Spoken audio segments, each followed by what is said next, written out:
Oh god.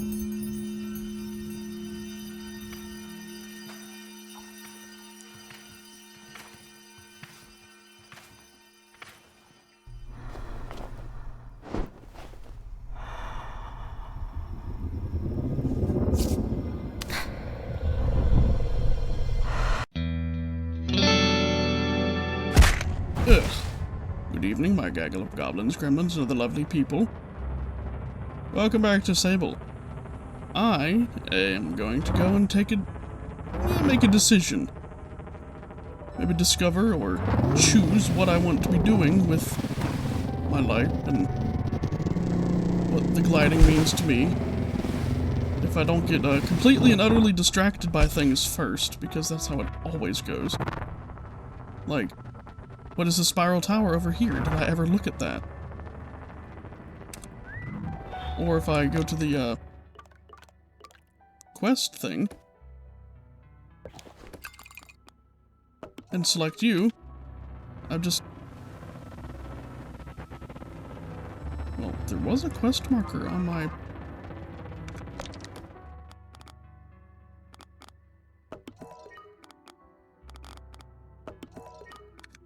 There we go.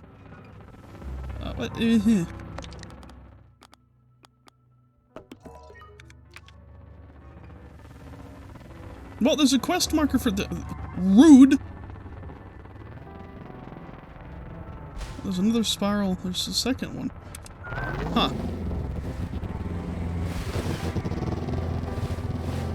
Well, in lieu of that, I'm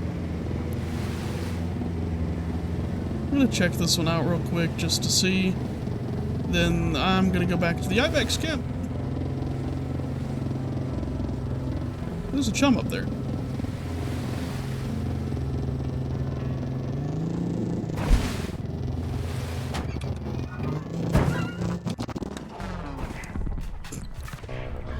Casually launching myself.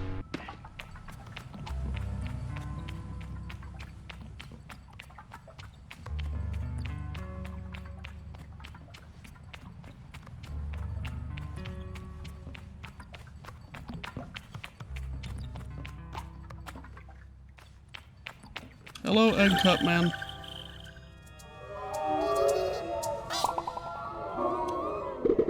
Gross.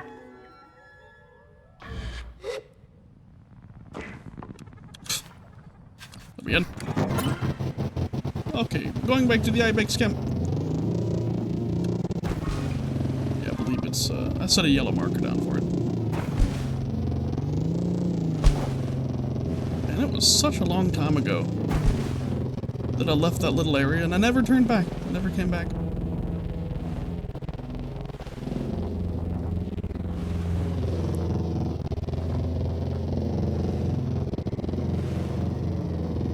Here we are in the little starting zone. Crash into things into this little spot where I cut my teeth on the shitty little bike.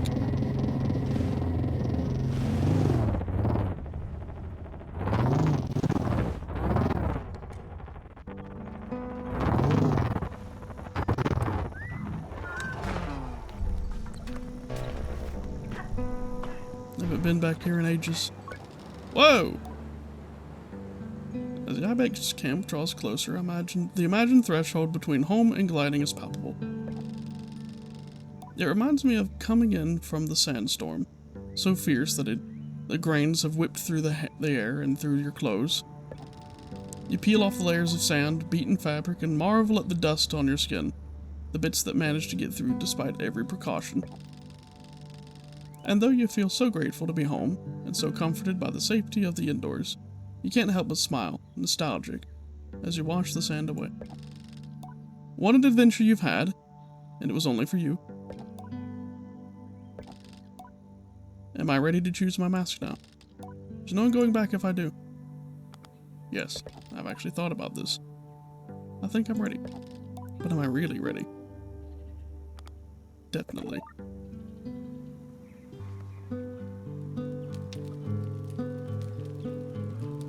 A machinist. Walk up in a space suit.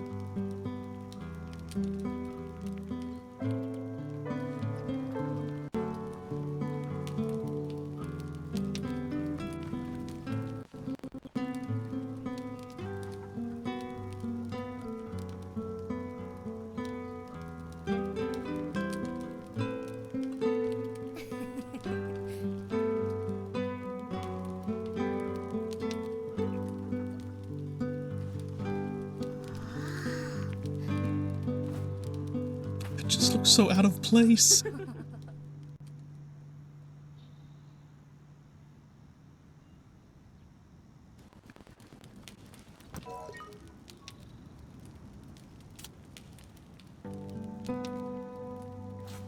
Let's talk to everybody. Hello, Sable. Is there something you want to discuss with Driss?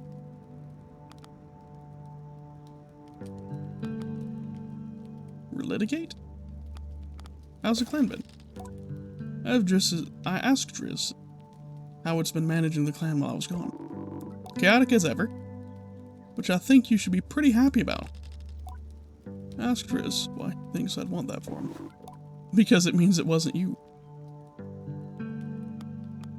That wasn't me. What do you mean by that? I mean that you left on your gliding and that things stayed exactly as chaotic as they've always been, which means... I'll not suggest that it means Driss himself is so scattered that everything will always feel chaotic. I really have matured. You're another problem.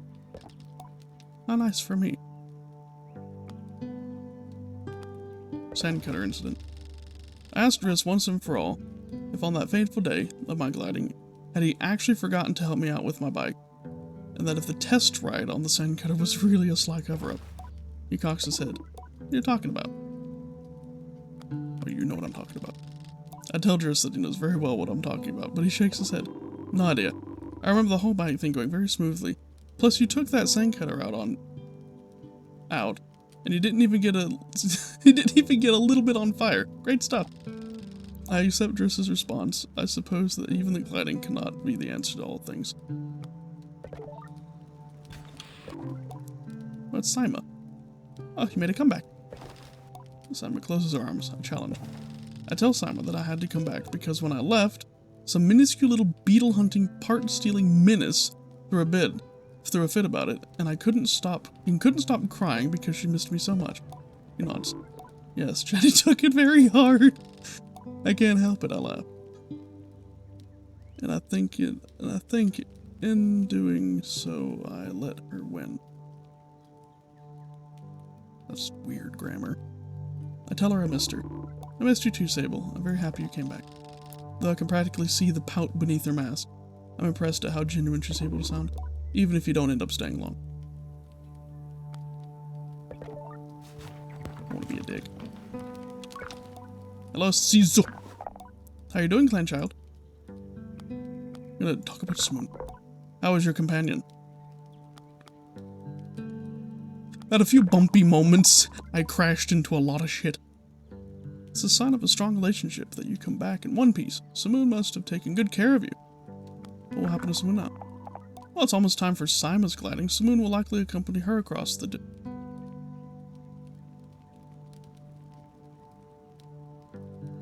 My bike! I feel a pang of melancholy as I think about losing Simoon. It had to happen one day, but nobody truly owns a bike in the Ibexi.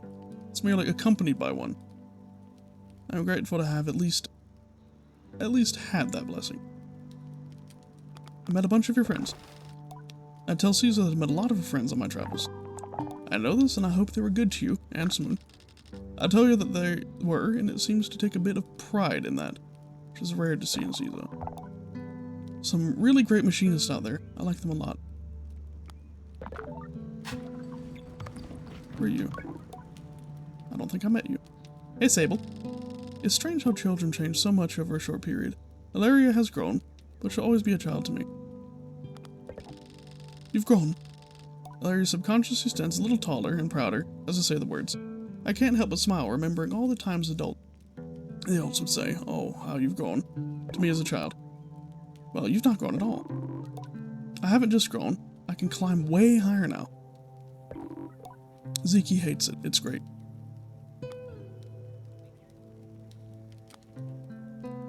Not all growth is external. It feels like a hollow defensive statement, but it's also true. Ilaria doesn't look convinced. Sima will leave her gliding soon, but at least he'll be back now. I don't have the heart to tell her that I might not stay with the Ibexi. There's still time to decide, so I hold back. I don't know any of these people. Being back with the Ibexi is more comfortable than I expected.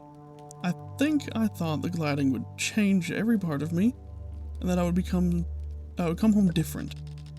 perhaps more mature, more jaded, or at least able to grasp more of Driss's jokes or Hilal's poetry.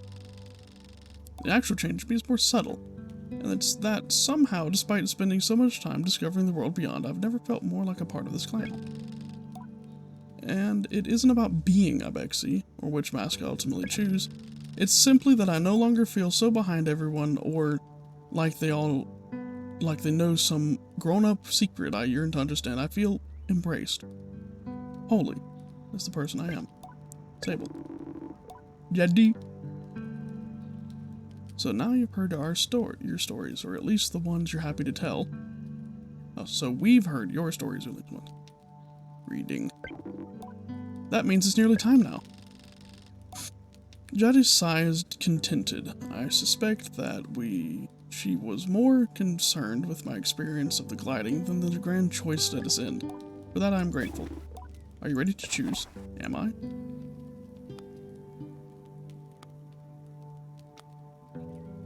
I'm ready. I tell Jadi that I'm ready, and she nods. I won't keep you, Sable. If you know what you want, then all I desire is to learn what that is, and celebrate it with you. I'm allowed to be excited too, aren't I? She chuckles. Whenever you are ready, proceed to the temple. I could just run off into the distance and never return. But no, I'm gonna do this.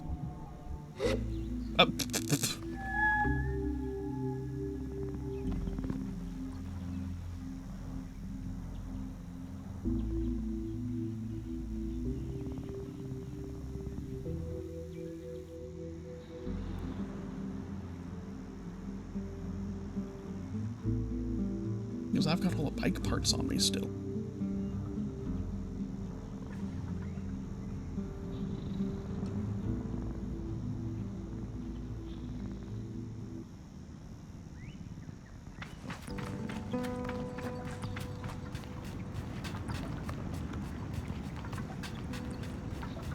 That was unexpected. But, you know, you can't have everything. It's teaching a lesson in impermanence. If you don't paint that thing a stupid color. I did a lot of work to that. I stole parts from NASA. And here we are, where I started everything. I should have made a separate save, but you know, this is one of those that if I ever, I'll probably play it again to figure out what the Kark ring artifacts are, or it might just let me. Who knows? Oh, this room.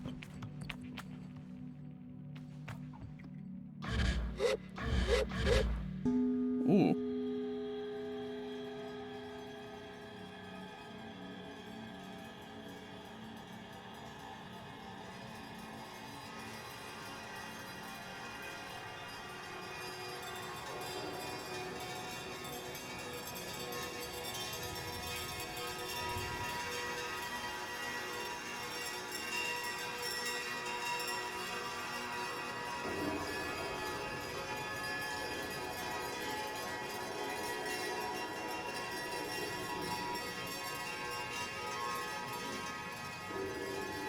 Oh great, it's turning nighttime.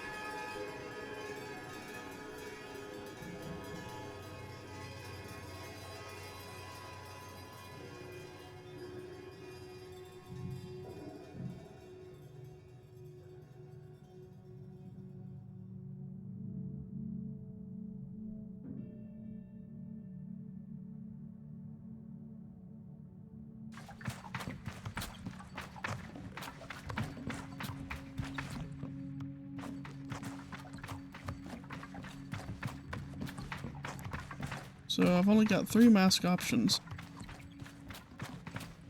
And that's my Ibexi mask, and what's this? Do I want to choose the atomic mask?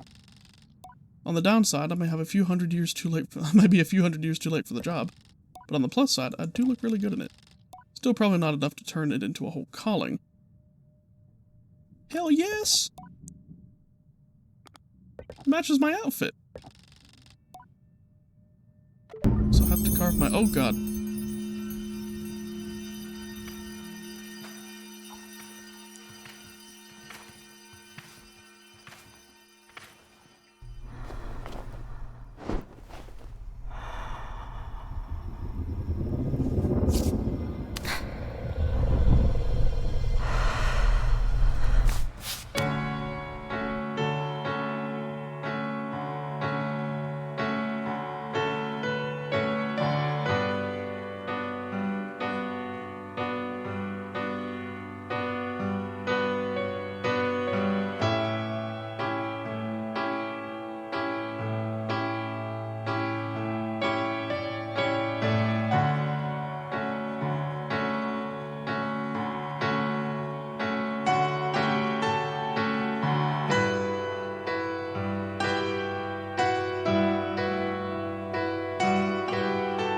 Completely nondescript, faceless glass